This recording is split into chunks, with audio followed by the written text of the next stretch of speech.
Hello and welcome back to Kanen Coffee Espresso Machines.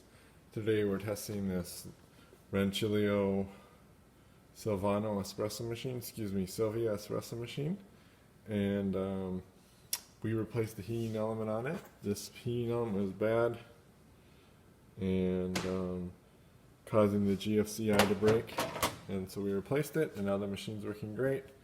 So let's go ahead and test the steam.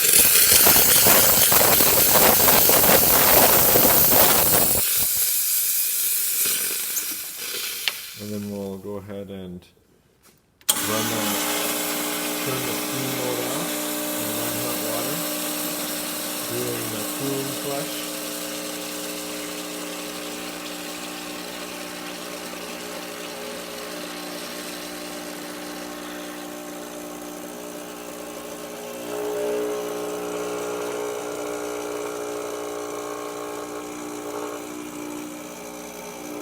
And there, now you can see it's ready to go.